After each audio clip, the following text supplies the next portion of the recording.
आइए दोस्तों, पाइथन नमपाई में रैंडम फंक्शन का यूज देख लेते हैं। हमने नमपाई को इंपोर्ट करा लिया है दोस्तों। अब हम इसके साथ एक लाइब्रेरी और है जो कि रैंडम है, उसको भी इंपोर्ट कराएंगे और इसको हम एलियास नहीं देंगे। जैसे हमने ऊपर दे रखा है ना, नमपाई को एक नया नेम दिया एनपी करके, तो हम इस बार हम इसको एलियास नहीं दे रहे, ऐसे इंपोर्ट करा रहे हैं। ठीक है, तो हमने इसको करा लिया है। अब आगे देखते हैं दोस्तों। अब दोस्तों हम रैंडम फंक्शन का यूज करके एक 1D अरे बना लेते हैं। तो देखिए हमारा जो सिंटैक्स रहेगा np.random और यहाँ पे हमने दोस्तों वैल्यू हमें एक चाहिए, मतलब 1D में हमें एक ही वैल्यू चाहिए, तो इसलिए हमने 1 लिखा है। इसको पूरे को हमने एक वेरिएबल में साइन कर दिया है दोस्तों और इसको प्रिंट करा लेते हैं। तो देखिए ये हमें एक वैल्यू दे रहा है। देखिए दोस्तों इसने 0.1519 करके हमें एक वैल्यू दी है और ये जो रैंडम फंक्शन है दोस्तों, ये 0 से लेके 1 के बीच का ही नंबर हमें देगा। ये पॉइंट नोट है, याद रखना दोस्तों। ठीक है दोस्तों, अब आगे देखते हैं। अब दोस्तों हम एक 2D अरे बना लेते हैं जो कि 3x3 का होगा। उसके लिए हमने सिंटैक्स लिख लिया है np.random पैरेंथेसिस और उसके अंदर 3,3 दिया है। अब इसको हम रन करते हैं दोस्तों और देखिए इनने हमें एक 2D बना के दे दिया है दोस्तों, जो नंबर हमारा 0 से लेके 1 के बीच में ही है सारे नंबर। ठीक है, रैंडम फंक्शन हमेशा 0 से 1 के बीच का ही नंबर देगा आपको। ठीक है दोस्तों, अगर दोस्तों आप चाहते हैं कि आपको एक इंटीजर वैल्यू मिले तो उसके लिए एक फंक्शन है। देखिए हम अपना सिंटैक्स लिख लेते हैं पहले। np.random.randint ये हमारा फंक्शन है और इसके अंदर हमने पैरेंथेसिस के अंदर एक वैल्यू पास करी है दोस्तों 1,4, यानी कि 1 से लेके 4 के बीच का हमें एक नंबर चाहिए और इसको पूरे को हमने एक वेरिएबल में साइन कर दिया है दोस्तों। अब इसको हम रन करते हैं, देखते हैं दोस्तों ये हमें क्या देता है। तो देखिए दोस्तों इसने हमें एक नंबर दे दिया है 1, यानी कि 1 से लेके 4 तक। दोस्तों 4 यहाँ पे एक्सक्लूसिव है, इंक्लूसिव नहीं है। ठीक है, मतलब हमें 1 से 3 तक की वैल्यू चाहिए तो हमें 4 लिखना पड़ेगा यहाँ पे, जैसे मैंने आपको पहले बताया था। ठीक है दोस्तों, अगर दोस्तों हमें एक 2D अरे चाहिए इंटीजर नंबर में जिसकी मैट्रिक्स 4x4 हो, तो वो कैसे करेंगे। तो देखिए ये मैंने कोड इतना मैंने ऊपर से कॉपी करा ये वाला। ठीक है, और उसके बाद मैंने यहाँ पे इसके अंदर एक टपल दिया ये वाला, जिसके अंदर मैंने 4x4 की एक मैट्रिक्स दी है और मेरा कोड इस तरह है दोस्तों। np.random.randint मतलब रैंड इंट इंटीजर। ठीक है, इसको एक वेरिएबल में असाइन करा यानी कि 2D अरे में, और इसको मैं प्रिंट करा रहा हूं दोस्तों।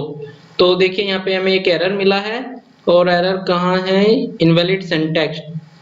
तो देखिए दोस्तों यहाँ पे एरर है, ये जो 2 है ना ये पीछे लेना पड़ेगा मेरे को, क्योंकि ये इंटीजर नंबर नहीं लेता। आप ये याद रखना हमेशा कि आगे कोई नंबर ना ले, पीछे ही लेना पड़ेगा आपको।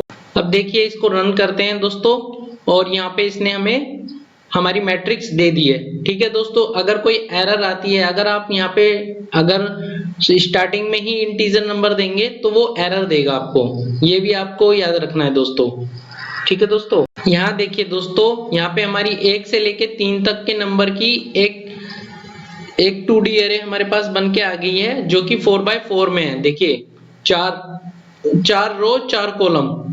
ठीक है दोस्तों, और अगर हमें 3D अरे चाहिए दोस्तों तो उसके लिए हमने देखिए इसी के अंदर हमने एक वैल्यू 4 और बढ़ा दिया है जो कि हमें अपनी वैल्यू को 3D में बना के देगा। और इसको मैंने एक वेरिएबल में रख लिया है दोस्तों, जिसको मैंने D3 का नाम दिया है। ठीक है दोस्तों, पिछली बार हमने 2 आगे लगा दिया था जिसकी वजह से एरर मिली थी, तो इंटीजर वैल्यू को फ्रंट पे ना रखें दोस्तों।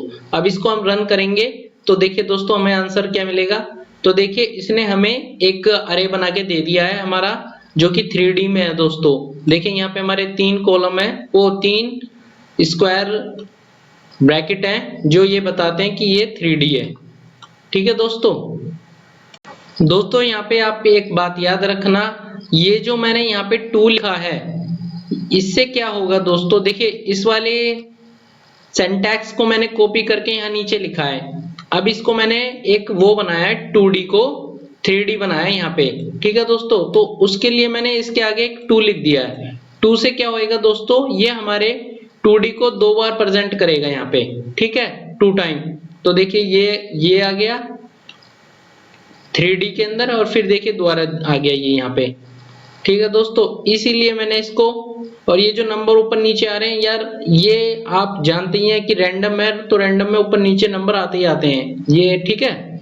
तो इस तरह से ये इसने क्या करा, इसी को 2 बार बना के हमें 3D कर दिया। 3D तभी बनाया इसने, ये तो 2D था, तो इसको 3D कैसे बनाएगा, जब ये एक बार और आ जाएगा, तो एक बार आएगा तो तभी इसने, इसके लिए हमने यहाँ पे 2 दे दिया, ठीक है दोस्तों। ये याद रखना, ये नोट पॉइंट है आपके लिए। अगर दोस्तों आप चाहते हैं कि आपके अरे की वैल्यू चेंज ना हो अंदर की, जो कि रैंडम फंक्शन से चेंज हो जाती है, तो उसके लिए एक फंक्शन है numpy के अंदर जिसको हम बोलते हैं सीड फंक्शन। तो इसको यूज करेंगे तो दोस्तों ये हमारी वैल्यू को चेंज नहीं होने देगा। चलिए देखते हैं, देखिए np.random.seed, और इसके अंदर हमने 10 दिया है, ठीक है दोस्तों। 10 यहाँ पे दोस्तों एक रैंडम नंबर दिया है, मतलब एक कोई भी वैल्यू आप यहाँ पे दे सकते हैं, वहां पे हमें एक वैल्यू देनी पड़ेगी, तो इसलिए हमने 10 दे दिया है। और चलिए अब इसको रन करते हैं, और देखिए ये जो सिंटैक्स है ये ऊपर से मैंने कॉपी पेस्ट किया है और इसको एक 3D वेरिएबल में दिया है, ठीक है, जैसे कि आप ऊपर देख सकते हैं। अब इसको रन करते हैं दोस्तों, तो देखिए अब ये हमारा सीड की वैल्यू आ गई है, मतलब रैंडम सीड आया है। अब ये जो वैल्यू हम आगे पेस्ट करेंगे, मतलब आगे यूज करेंगे, तो ये इनकी जो फिगर है अंदर की ये चेंज नहीं होने की है दोस्तों। चलिए आगे देखते हैं, चलिए इसको एक बार और देख लेते हैं रन करके।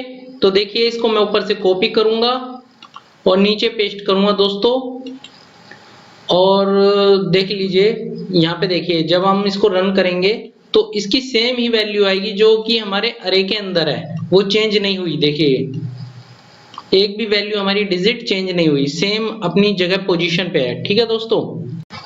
अगर आप जानना चाहते हैं कि सीड फंक्शन की जो अंदर ये वैल्यू है हम कितनी दे सकते हैं, तो दोस्तों वो वैल्यू होती है 2 to the power 32 minus 1, और इसको हम जब रन करेंगे तो देखिए हमारे पास कितनी बड़ी वैल्यू आ गई जो कि हम दे सकते हैं, ठीक है दोस्तों। अब हम रैंड फंक्शन का यूज करके एक 1D अरे क्रिएट कर लेते हैं। देखिए हमारा सिंटैक्स है np.random.rand, और फिर हमने एक वैल्यू दी है राउंड ब्रैकेट के अंदर 3, और इसको रन करेंगे तो देखिए इसने हमें 0 से लेके 1 तक के नंबर हमें दे दिया है, ठीक है दोस्तों।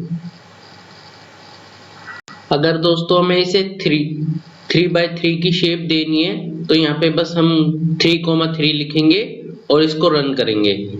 चलिए तो देखिए इसने 2D अरे हमें दे दिया है जो कि 3x3 में है। ये ऊपर वाला 1D था, सिंगल डिजिट मतलब 1D, डबल डिजिट मतलब 2D, और 3 डिजिट मतलब 3D, ठीक है दोस्तों।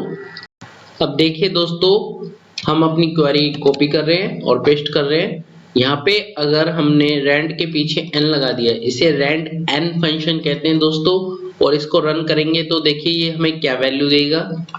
तो देखिए इसने पॉजिटिव और नेगेटिव दोनों वैल्यू दे दी है हमें दोस्तों। इसका काम ही यही होता है n फंक्शन का कि पॉजिटिव और नेगेटिव वैल्यू को देना। ये हमें दोस्तों कुछ सैंपल रिटर्न करता है स्टैंडर्ड नॉर्मल डिस्ट्रीब्यूशन के, ठीक है दोस्तों। आइए दोस्तों चॉइस फंक्शन का एग्जांपल देख लेते हैं। देखिए यहाँ पे हमने हमारे सिंटैक्स में पहले हमने एक लिस्ट बनाई है जो कि हमने x में स्टोर की है, और पीछे कमेंट भी दिया है हमने, ठीक है। उसके बाद हमने एक वेरिएबल साइन करा है जिसमें हमने चॉइस फंक्शन को यूज करा है np.random.choice, ठीक है दोस्तों। जैसा कि आप देख रहे हैं np.random.choice, और उसमें हमने इस वेरिएबल को पास करा यहाँ पे। उसके बाद हमने इसे प्रिंट करा लिया है। तो प्रिंट कराते हैं तो देखिए हमें क्या मिलता है। तो देखिए इसने हमें 1 दिया है, और अगर हम दोबारा इसको प्रिंट कराते हैं तो देखिए दोबारा क्या देता है, मतलब रैंडमली इन चारों में से कोई भी एक दे देगा। तो देखिए फिर 1 दिया है, और दोबारा कराते हैं तो देखिए क्या देता है,